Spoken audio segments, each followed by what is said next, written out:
All right, welcome everyone. Thank you for your patience and welcome to this webinar hosted by the Cathedral of St. John the Divine as a part of our month of celebrations this June for Pride Month. We invite you to visit our website, follow us on social media, and come to all of our wonderful programming. And this event in particular is a true gift. We are very blessed today to welcome the Canon Carla Robinson in conversation with our Dean, Patrick Malloy. Their conversation we're calling Christianity and the Trans Experience. We welcome questions. There's a question and answer function. So please, throughout the conversation, please feel free to share your questions. We may not have a chance to get to all of them, but we will do our best. And so I'm just going to give a brief bio of both of our speakers, so everyone watching knows where our panelists are coming from, and then they'll take it away. So first, joining us, we have the Reverend Canon Carla Robinson, a graduate of Concordia Seminary in St. Louis, who was a Lutheran pastor for 13 years before being received into the Episcopal Church in 2001. She was a member of St. Mark's Cathedral for 8 years and served on the bishop's staff for 4 years. She was ordained in 2009 and has since served on the staffs of Resurrection in Bellevue, All Saints in Rainier Beach in Seattle, St. Mark's Cathedral on Capitol Hill in Seattle, Ascension in Magnolia in Seattle, St. James in Kent, Christ Church in the University District again in Seattle, and St. Matthew San Mateo in Auburn. She became the Canon for Multicultural Ministries and Community Transformation for the Diocese of Seattle or Diocese of Olympia, pardon me, in 2022. And of course, our Dean, the Very Reverend Dr. Patrick Malloy, who has been serving as the Dean since 2022. Prior to joining our cathedral staff, he served as the interim Dean at St. John's Cathedral in Denver. He has taught at the General Theological Seminary in New York, where he was professor of liturgy, St. John's University in Collegeville, the University of Santa Clara, California, and Duquesne University in Pittsburgh, and served for many years before that as a rector, a parish priest. So thank you both so much for engaging in this conversation for all of our benefit, and I'll invite you to take it away.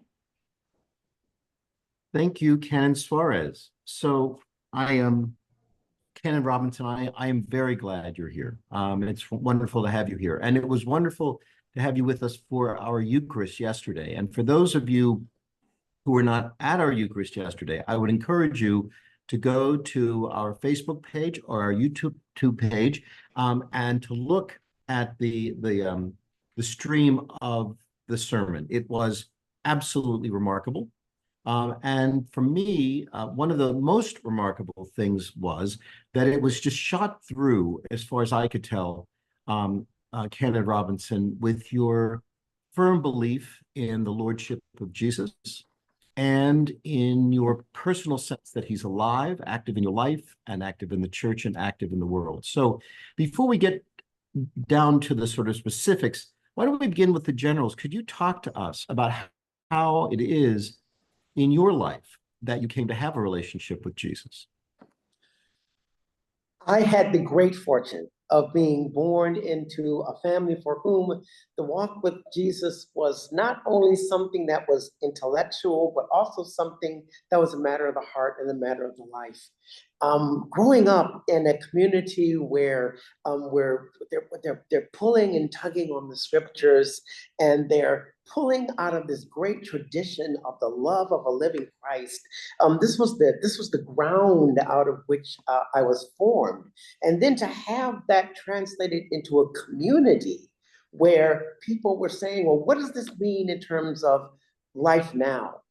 Being brought up in the time of the civil rights movement. So I'm hearing the faith being interpreted as this radical liberating power of God in the world through Jesus Christ. And so literally I've got this going back and forth, this conversation between church and world that for me just highlighted the fact that this business about Jesus is not just something up here, it's real. And then to step into that relationship and then how it plays out in the world. That for me has always been key and foundational. Even since you were a child? Even early childhood. That was important because, you know, we had all these games we played as kids. You know, you could always get a great game of kickball anywhere in my neighborhood. But when we were going some of our pretend stuff, we would play church. We would actually play church, and folks would be preachers and ushers and readers, and because it was just embedded in the depth of who we are. So even as kids, this became a touchstone for us. We did that too. Did you use Necco wafers as hosts? We did. Yeah, yeah. That We're and sometimes Cheez-Its. we're dating ourselves, I'm afraid. So where were you a child, Canon Robinson? Where did you grow up? So I grew up on the east side of Cleveland, Ohio, all Black community in that city during the time in which it was struggling with civil rights issues and beginning to struggle with some of the economic issues that would eventually become central to the city's work. Having this happen while I'm in public school and wrestling with that was critical for me because I grew up in this community where all around me, I'm seeing myself reflected in the church, outside of the church. Well, except that there was a part of me that wasn't so reflected. But I could at least see my face and hear my voice. Yeah. And you grew up, for those who don't know, so Concordia Seminary, which is a very, very fine institution, is not a Lutheran seminary in the tradition in with which we're in full communion, the Evangelical Lutheran Church in America, sometimes called ELCA. So Concordia Seminary is a seminary of the Lutheran Church Missouri Synod. And the Lutheran Church Missouri Synod, of course, has a remarkable biblical and scholarly tradition. But it also has a tradition as being exceptionally, you know, there's no real word for this, theologically conservative. I don't like that phrase, but I think most people know what we mean when we say it. I wonder if you could talk about the theological sort of stance of the church you grew up in. The church that I grew up in had almost a two-tiered way of going about church and theology. There was the very structured biblical conservatism that was critical to the church's understanding. It understood itself as a church of the Reformation, coming out of the tradition of Martin Luther and coming out of the tradition of the confessional documents that make the Lutheran Church help its identity. So that was very strong, and it showed up in preaching in terms of a strong emphasis on sola gratia, sola fide, sola scriptura. So, you know, faith alone, grace alone, scripture alone. And so that was a part of what happened in the general piece. However, the church is a structure. And because my church was in an urban setting, we were allowed probably greater theological freedom of expression than other churches might have been. To be honest, partly because that was a sense of my church body comes out of a non-urban setting. So the urban setting was a little scary, and so the church formally kind of didn't do a lot with it. And so we were allowed to do a lot of things with greater liturgical and greater theological breadth. However, when I went to seminary, then I began to run up against full-fledged this kind of more conservative theology that was uncomfortable for me. But because Missouri believed that to be religiously educated meant that you must understand the breadth of theological opinion, they made sure that we were very well educated theologically. So I got a wonderful sense of the broadness of especially the American theological perspective. So I was learning about liberation theology, and I'm learning about Black theology, I'm learning about feminism, while at the same time I'm learning about these core, very conservative Lutheran ideas. So all of these ideas were actually fed to me, even though it was with the understanding that I would naturally stand in the theologically correct place.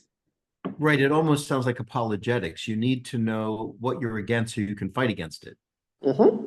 Right. You need to know the folks that are over there, and so you can tell them why they're wrong. Yeah. So, but you stuck with it. and you finished at Concordia. You were ordained a pastor, and for how many years? 15 years you That was pastored? 13 years. 13 That I had the in the honor to Missouri serve. Synod. Great. And then Canon Robinson, did the Missouri Synod, is that how you found your way to Seattle? Were you missioned to a church in Seattle?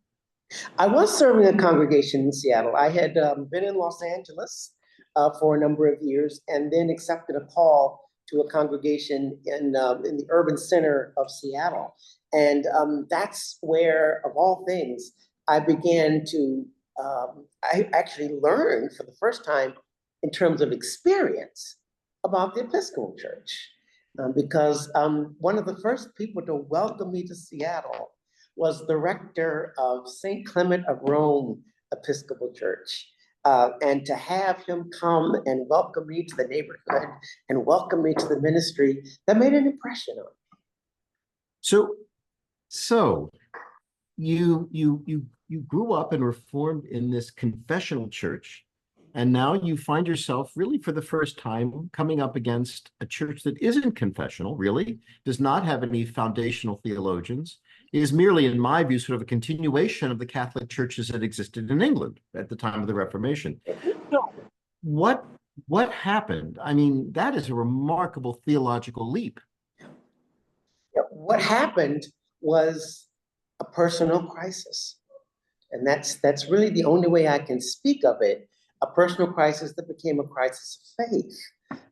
For me, part of what I had to do as a Lutheran pastor was to stick with what the church said around human sexuality and gender identity, even though I knew deep down that there was something different in my way of understanding that.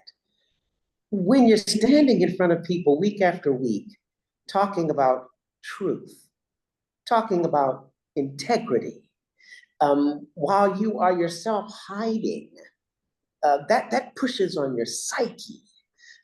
Eventually, it caused a collapse. I actually came to my head pastor one day after lots of thought, and I said, "Hey, I need to tell you the full truth of who I am. You're only seeing a piece of me. I want you to know all of me." And in sharing with my pastor that I was a transgender person, that became the point in which my pastor had to tell me, "You know, the church can't go there with you. We cannot, that cannot be a thing that we can pursue with you. If that is something that you wish to pursue, unfortunately, we can't go with you." And that precipitated a departure from the church. And it spurred an amazing spiritual crisis in which all of the stuff that I thought would save me, theology, even scripture, the things that the church has said, all fell away. And it seemed the only thing that was really left on the table was Jesus. And with Jesus being left on the table, that actually permitted a great deal of sudden freedom for me. You know, I had the chance to go and look, and if I was going to seek community, I could seek community wherever I saw Jesus. And it turned out that the place I saw Christ the clearest was the Episcopal Church.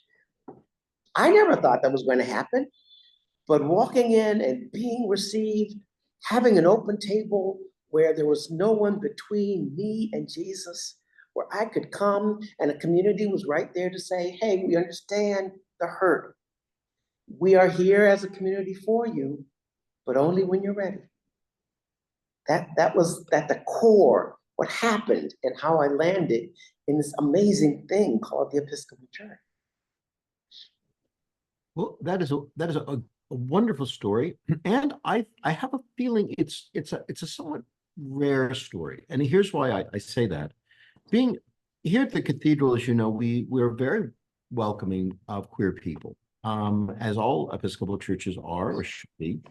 And oftentimes, especially during Pride Month and other specifically LGBTQ times or events, often, always, not often, always, we meet people who have been so wounded by the church that the only thing they can imagine doing is completely walking away from it, because Jesus and the church come as a package. And I'm of the sense that there is some truth in that. I mean, I don't know Jesus except through the church. Jesus doesn't, the church is where I know Jesus, but still, I think there are people who think Church X hurt me, Church X represented Jesus, therefore I have to walk away from all of it.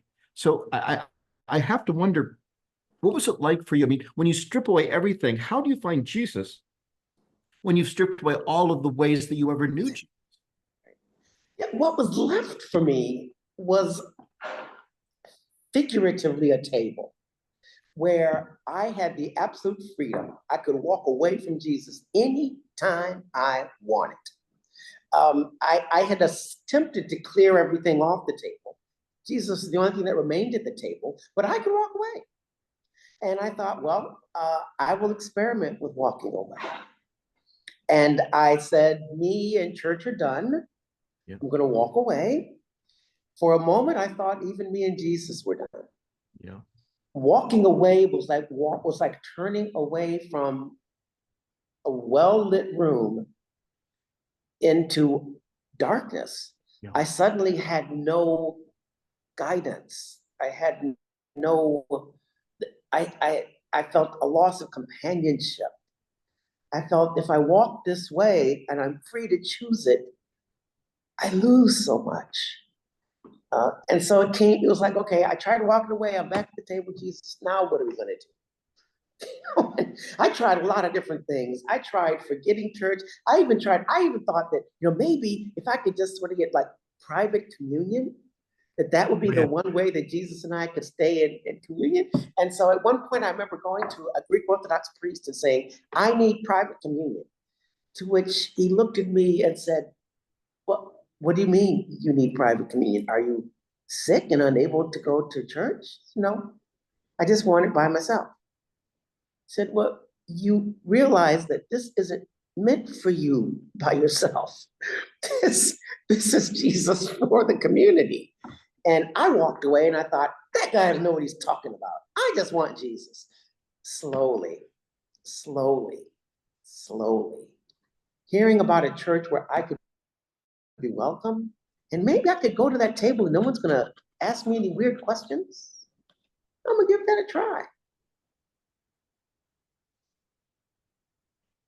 Well, Canon Robinson, being I'm not a trans person. I don't know what that experience is like. And I'm so glad that we began having this conversation by talking about your faith journey and your ecclesiastical journey. And I want to get more into that later. But if it's not too personal, and of course, as we talked earlier, your boundaries are your boundaries. But I wonder if you could talk to us about the experience of being a trans person and of what your coming out as a trans person was and what your transitioning was like and how that interfaced with your fact of your being a Christian. Because, you are so thoroughly Christian. And of course, you're so thoroughly trans that I just wonder, how did they find their way together in your life? When I left Missouri, I referred to that as the day that nice guy died. I actually marked it on the calendar, and every March 6th, I would commemorate the day that nice guy died, because that's what it felt like. It felt like I lost everything. I lost my church home, I lost peers, I lost friends. I lost my reason for living, because ordination was why I was alive. That was where I felt the most alive, and losing all of that was like dying. And it did actually resort in a time of deep depression and at least one suicide attempt. That was a part of the darkness that I fell into when I intentionally said, I'm going to walk away from this table. Being, for whatever reason, and I don't, to this day, all these years later, I do not have an explanation as to why that didn't happen, why suicide didn't happen for me. I don't have an explanation. I have no reason to say that I am somehow exceptional and other people who have walked down that path are not. I do not know. All I know is, for whatever reason, there was a turn in me. And then it was a question of, well, now that everything is gone, is this a moment of freedom? Is this a moment where, since there's no reason to hang on to nice guy, is this a chance to transition? And so that it was a turn to be able to say, here's a moment where maybe we can try out living what I really feel like. Thank God for a community around me called Ingersoll, which was a gender center that I could go to and be with those who are having similar experiences. Thank God for the medical profession that in the Seattle area was in my corner, that was able to help me around the physical pieces of transition, around hormone treatment and around andro blockers, all of that piece. Thank God that there was the return of my family. All of these helped me actually try transition, and then to be able to step into an actual job, to actually be hired, and then to say, this is my life. I'm really Carla. And it's okay. Of course, now there was hell to pay for some of those places because, for all the love I've got of my African American siblings, it's not an easy place to be trans, to be gay, to be lesbian, to be bi. My community comes with sort of almost a moral conservatism to it. And so it was painful. And there were those who just made fun of me. But there was that sense of, I can lean into a new life. And that was critical for me. Well, that is such a vulnerable story. And I really appreciate the fact you shared it with us, all of whom really are strangers to you. So I'm going to ask you an even more personal question now. And again, I don't mean to pry. What was it like to experience yourself as trans? What did that even mean all those years ago, having grown up in a situation where I suspect that category didn't even exist? I mean, what did it feel like as you grew up? What was it? What was your Carla's experience? In the book that will one day be written by me or somebody else, there is a chapter entitled "How Flip Wilson Changed My Life." Flip Wilson was a Black comedian, and he created a famous character, Geraldine. Geraldine, that's right. Yeah, so it was the first time in my life that I had seen this Black man act out this Black woman character. And I thought for the life of me, oh my God, Flip Wilson has looked into my life and he has seen some part of me and now he's making fun of it. And it won't be long before everybody in the world knows that inside of this thing that people are perceiving as a boy is a girl. I just thought I was frightened by that. And there was nowhere to go with it because there's no way to find other community for me. So it was like, okay, it's only a matter of time before I'm outed. Someone knows what's going on inside my head. And then it didn't happen. Nobody outed me. And then I began to think, oddly enough, wait a minute. This guy doesn't know what's going on inside my head. Only I know what's going on inside my head. But if there's something going on there, might it be that I'm not the only person who's got some different ways of thinking? That set me on a quest that, of course, in those days took me to the public library. Because that's where you went when you wanted information. You went to the library. Snuck. You probably snuck a little bit. Snuck. Because you got to go. And, what set of parents doesn't want their kids going to a library? Yeah. So you go, okay, Mom, Dad, I'm going to do my homework. And you go in, you sneak over to the card catalog, sneak over to the old periodical guide to find green covered. Yep, the green books. And you find out little bits and pieces, language I didn't have until deep, deep into high school. And even then, I didn't understand it. Even then, it would be all the way until post-seminary that I would actually understand. And in those days, we used the word transsexual to describe this experience. To finally get that, oh, wait a minute, I'm not just doing this because I am needing to, either for my own relief or even because of a difference in I have an identity inside myself which sees my gender as at odds with my body. That took decades to figure out. Yeah. Well, but then you did, probably still are. And then you found yourself having a job.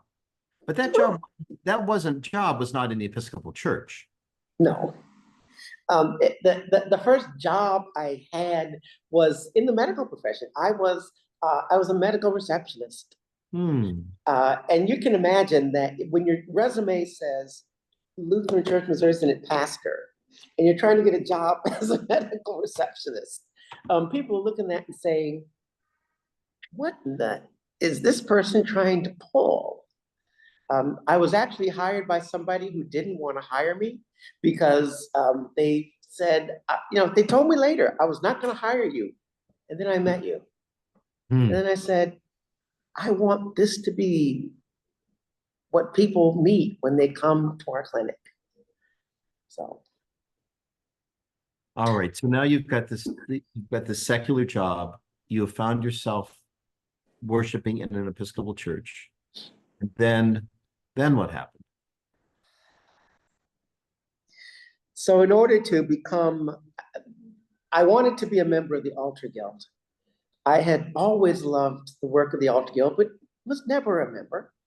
And something called to me. And so I remember talking to the woman who was the chair of the guild, and she said, well, the guild really does ask that people be formal members, actually pass through confirmation reception. And I said, oh, this will be fun, confirmation class. This will be boring and dull and horrible. And so I went to the adult confirmation class.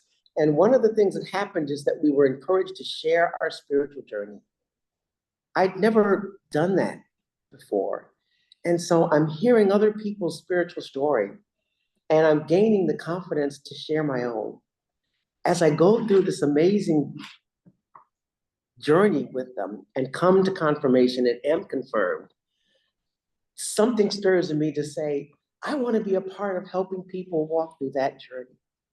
I want to be a part of that. And so I actually got to be a part of the team that led people through the adult catechumenate. And that led me just deeper and deeper and deeper into what this Episcopal Church is.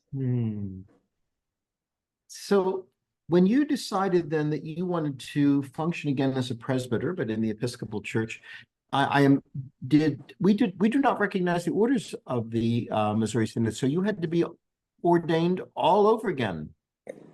Yes. Twice. So yeah, it was an odd experience from the very beginning, because when I came to the Episcopal Church, especially when I was working with the catechumenate, what I found was the strength and the beauty of lay ministry. By the time I was there, I was ready to be a layperson. I was ready to say, this is going to be my ministry. This is going to be my work. It was the church that said, we see something else in you. I'll never forget the day that one of our deacons sat me down and said, have you considered holy orders? And to which I said, no. He said, please think about it, pray about it. Step by step, I go through this crazy process, years, because we need years. All along, I'm waiting for the door to slam in my face. I'm waiting for somebody to say, okay, look, we love you, Carla, but we just really can't have you be ordained in our church body. And yet, this whole amazing process that took me into the details and the depths of discernment, to be with people passing through with that together, and then to be told, okay, we see the formation piece, we see that, we need some additional work on your part. I said, ready to do it. If that meant me going back to seminary, okay, fine, ready to do it. To which the thing was, well, what we actually need you to do is to be with some folks who will help you with some additional learning, some additional formation in our tradition. And to have a year and a half of passing through that before ordination happens. And then even after ordination, to have a curacy where again, I could continue my formation. It was the best thing in the world for me. And I am so glad to hear that, because so many people find formation toward holy orders to be just miserable. So I'm really glad that that didn't happen to you. That's really good. So then you were ordained to the diaconate, and then you were ordained to the priesthood. And here you are. And here I am. So Carla, thank you so much for your honesty and vulnerability of both about your journey in faith and your journey as a trans woman. The fact is, it's not really two different things. It sounds to me like it's all sort of all wound up together in you. It's one thing. Yeah. We are individual folk. We are one thing. So can we get a little bit more, can we move away from the personal now? And so right now, the reason that we have such a robust program here at the cathedral in June, actually, is because when Roe versus Wade was overturned 2 years ago, I became convinced, as I'm a gay person myself, that we were going to be targeted, that we queer people were going to be targeted next. And so I said we didn't get out ahead of the woman's thing, but we can get out ahead of the LGBTQ thing. And so last year we had a very robust month of programming, and this year it's even more robust. And your presence among us, both as our phenomenal preacher yesterday and now as my colleague in this conversation now, that's what came out of our desire. And could you say something about what's happening? What is, as a trans person yourself, you must really keep your eyes on this. What's happening in our culture with regard to trans people? Yeah, absolutely. I also had that feeling also when Roe v. Wade was overturned. I thought, this is not just a target of one particular idea or one particular theme. I felt a tide coming. And I knew that the queer community was going to be next. And in particular, I knew trans folk were going to be next. It wasn't long before we began to see the rising and the strengthening of laws that were aimed specifically at trans folk. Everything from what qualifies a person to use the bathroom to more horrible things. Rules and laws that would restrict people from receiving medical care, care that has been medically proven effective and useful, that this would be targeted and actually restricted, and in the case of our younger trans folk, made illegal. And to watch this rise happen all over our country was something that was terrifying for us. I'm a part of a group called Trans Episcopal, a group that has existed for actually several decades.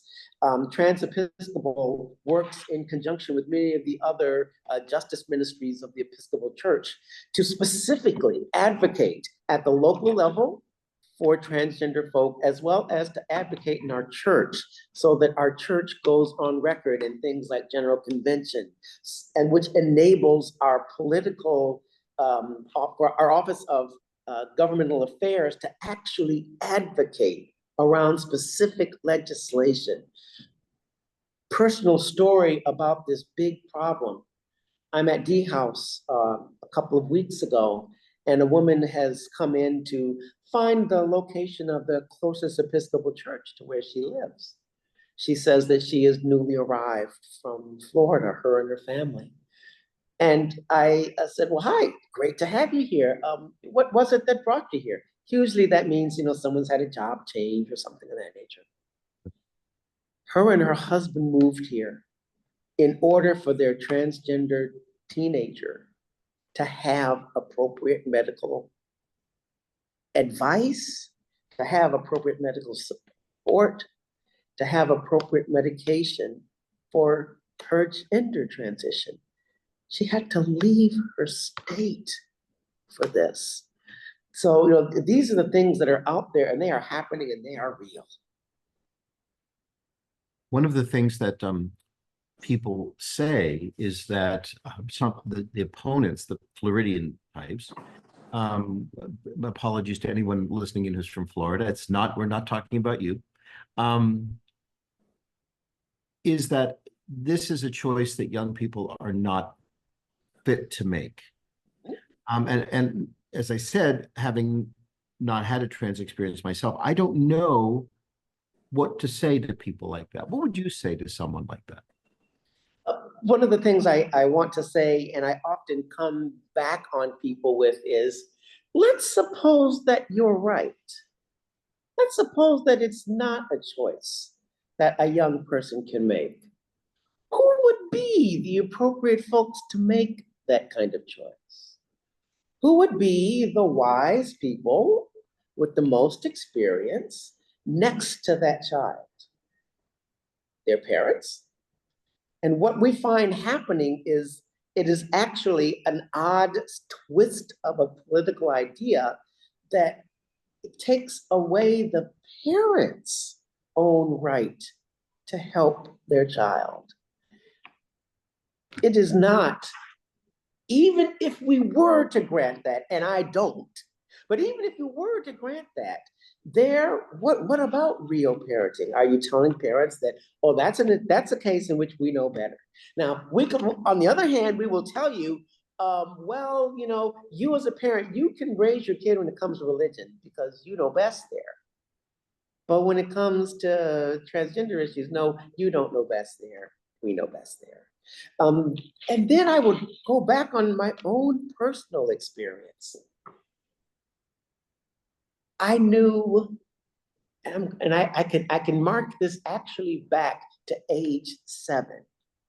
I knew exactly at age 7 that I'm a girl.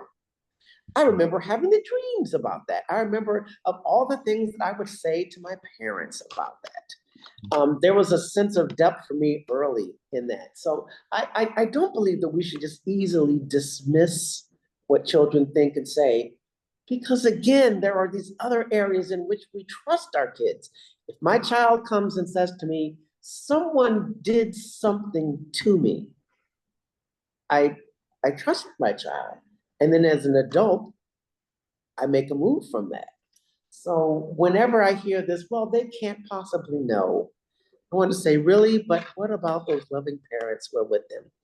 And what about trusting them in terms of what they experience and know?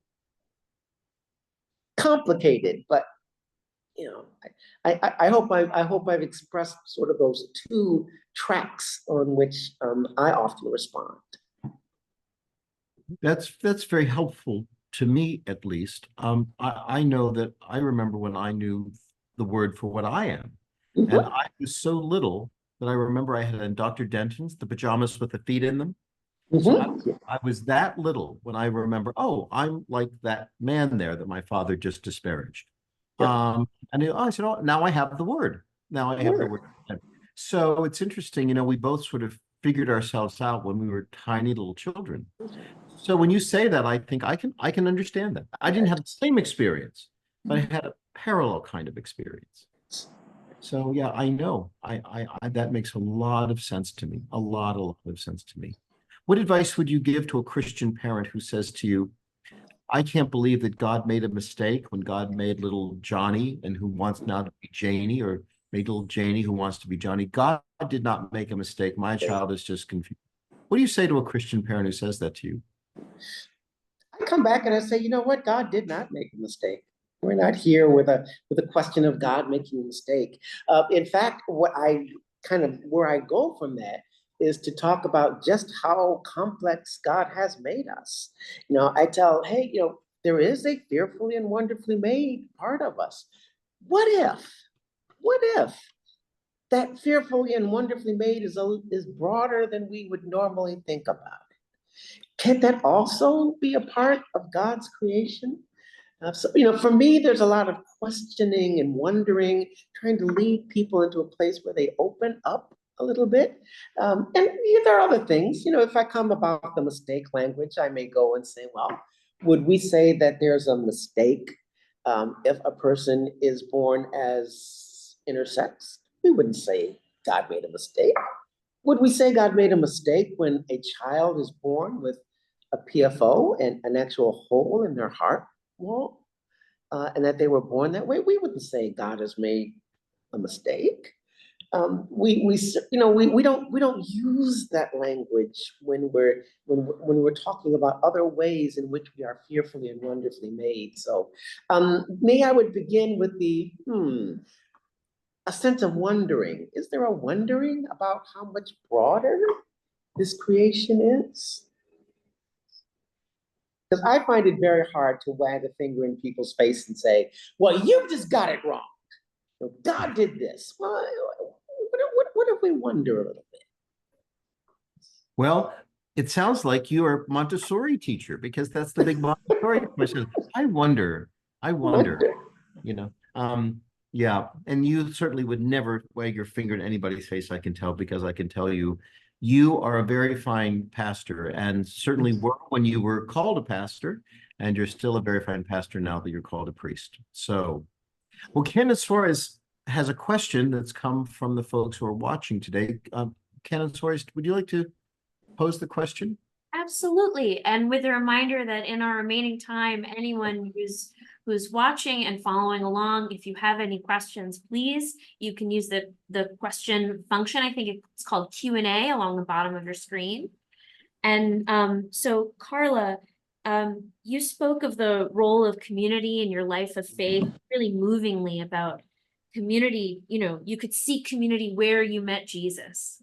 So sort of community forming you both as a child and then in this transitioning, questioning process. So this question comes, it says, as the only non-binary identifying person in my church, it's very hard at times to keep my faith while being openly non-binary in my church. We do have other openly gay members in church, but it's very few. What would you suggest to keep me going?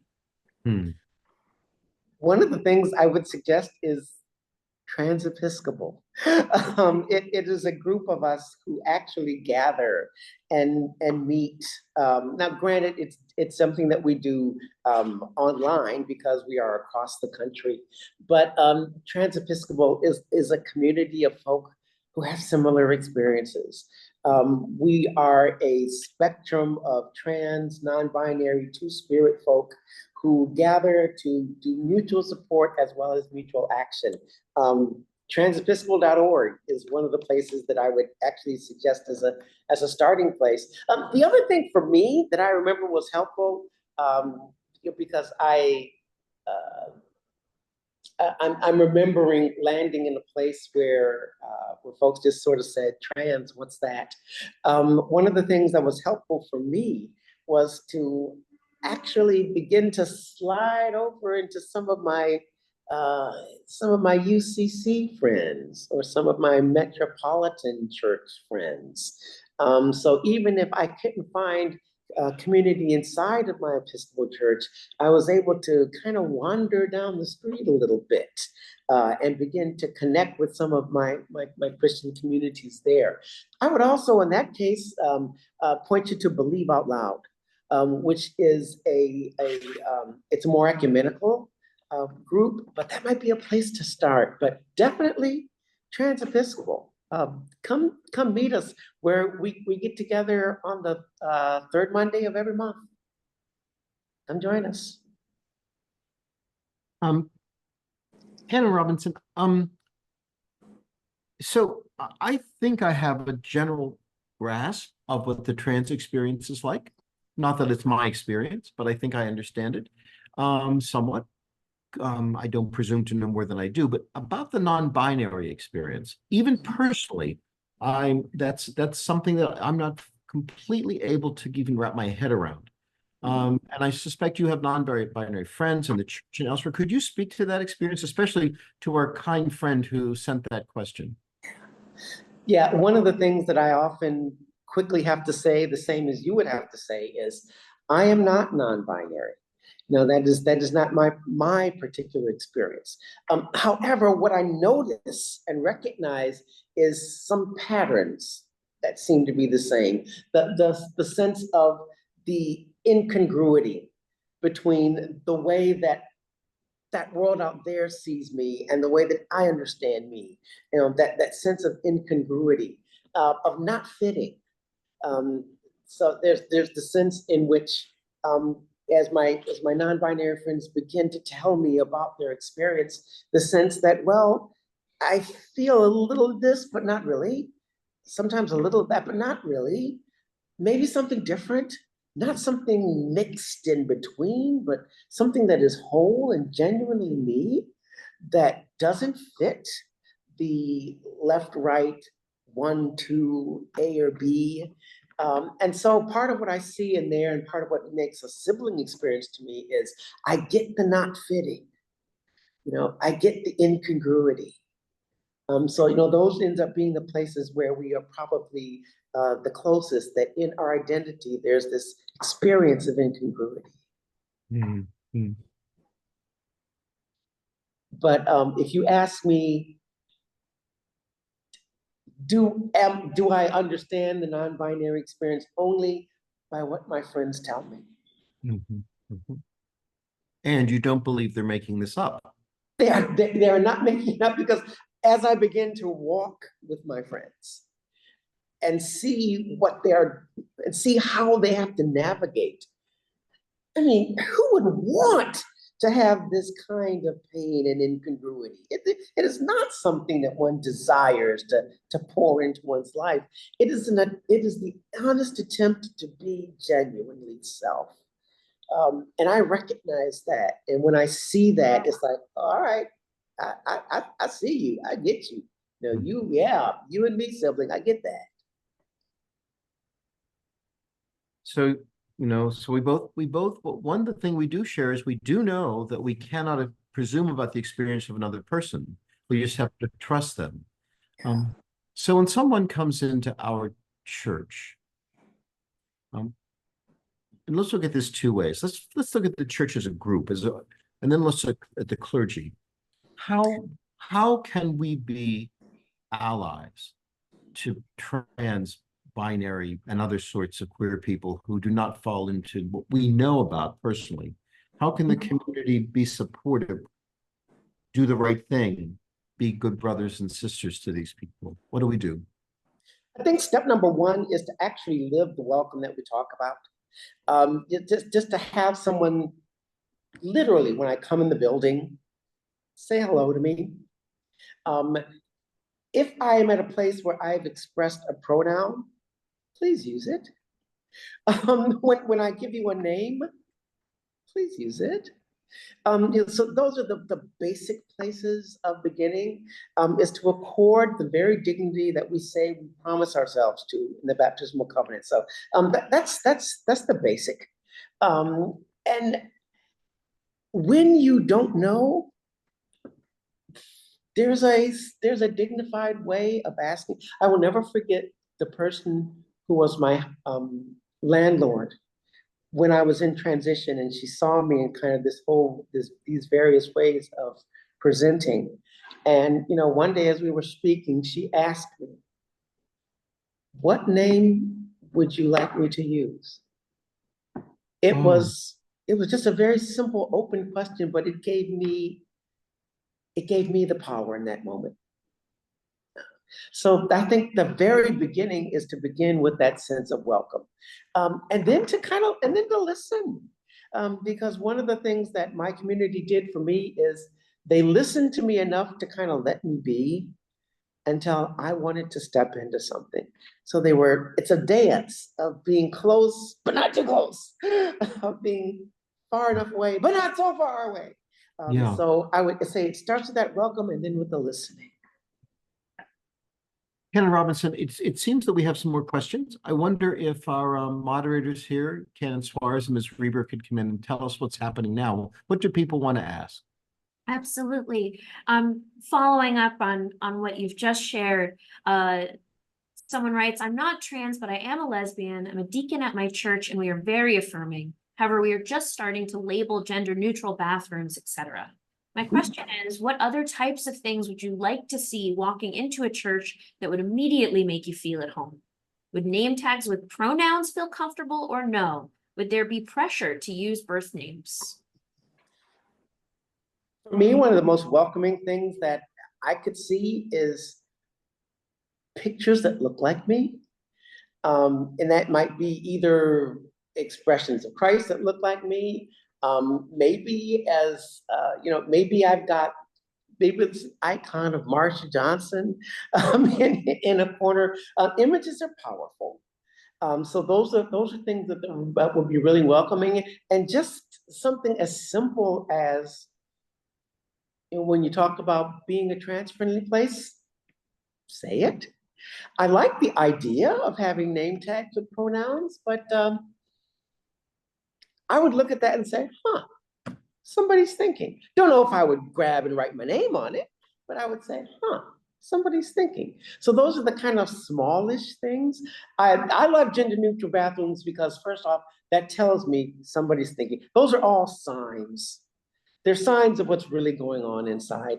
And so when it comes to even thinking about our worship, to say, well, okay, are there places where in the reading of the scriptures, I can have things that are more affirming, less binary in the language about God, maybe less binary in the language around spirituality. They're subtle things, but they're powerful to happen. You did something really great in your sermon yesterday. I mean, everything really great in your sermon yesterday. But one thing in particular that I noticed is, like all good preachers, all good speakers, you deal in triplets a lot. And it's one, I don't know why the human brain wants a triplet. And when you did one of your triplets, you were talking about the farmer. Yep. And you referred to the farmer. The farmer does three things. I forget what the three things were. But you said he does X, she does Y, they do Z. And it just, that was your triplet. And I thought, well, now that is a very careful use of language, but it conveys so much. And so I think that's maybe for me anyway, you modeled for me what this sort of inclusivity looks like. And those are the kind of things that get heard, because I caught myself in the preparing of this sermon, where I wanted to talk about the farmer. And I noticed that in my head, I was saying the farmer he. Right. And so I literally had to stop myself and say, okay, you're saying the farmer he. Well, what are you not saying? I'm not saying the farmer she. I'm not saying the farmer they. Well, play it out. It's the beauty of how our language works that I can do that and that we can do that. Well, it's a sign of good pastoring, and it's a sign of remarkably good preaching. And it's just a model, just a model. So, well, I think it's almost 6 o'clock now. So we've had our hour. Yeah, yep. This discussion, this conversation, that included you and me, but also the members of our listening group, our participants. All of this now is going to be maintained on the Cathedral's Facebook and YouTube channels, so people will be able to access this. I think that for me, this has been an unbelievably important conversation. I mean, for me personally, and I think it's a really important conversation for the church. I mean, you and I both came to this Episcopal Church with great longing and great gratitude. And meeting you has just made me ever more grateful that by happenstance, I came to know this church and came to find a home in it, not so much because of the sexuality issue for me, but for the truth issue I was very touched early on when you said you found it so difficult to keep treating as true things that you didn't believe were true and not speaking truths that you knew needed to be spoken. And for me, it was that lack of the ability to be truthful that led me out of the church of my childhood into a sort of a wasteland until I found the Episcopal Church, thanks to the advice of a good Jesuit friend of mine. So it's funny how life works. It is. And speaking with you has just made me feel, as I said, so grateful to be an Episcopalian and so grateful to meet someone that I really feel is a kindred spirit. Yes, absolutely. So I'm thankful for the invitation and thankful for the conversation. and I'm thankful for the contribution that this recording will make to people, because I think it's the sort of conversation that we don't often have. And I think that people being able to listen to this, it could bring a lot of comfort to a lot of people. And especially trans people, especially young trans people who are trying to navigate their way through life, and in particular through the life of faith. So, well, Canon Robinson, thank you so much for being in New York. Thank you so much for being on this webinar. Safe trip back to the West Coast, and we hope you'll be back again just to spend time with us and to help us to be better Christians, thanks to your witness. Gladly, and I am delighted at the invitation. And I'm also looking forward to returning home and coming back. Yep. So everyone listening to us today, thank you so much. And I would encourage you to share this with people for whom you think it would be useful. This may be individual people, or it may be even your church. I mean, maybe this is the sort of thing that having your community, for example, during adult education between services on Sunday, whenever you do adult formation, would be useful, or even to have a watching party where you're not even all in the same room. I don't say this because of me. There's nothing that I brought to this. It's extraordinary, but there is something that Canon Robinson brought that is truly extraordinary, and I think it's worth sharing with a very, very large audience. So on behalf of the Cathedral of St. John the Divine and all the Episcopalians in this diocese, in particular our Bishop Matthew Hyde, who was delighted that we were doing this, thank you for being with us. You're always welcome at the Cathedral. You're always welcome in this diocese. And indeed, the Episcopal Church really does welcome you. Thank you.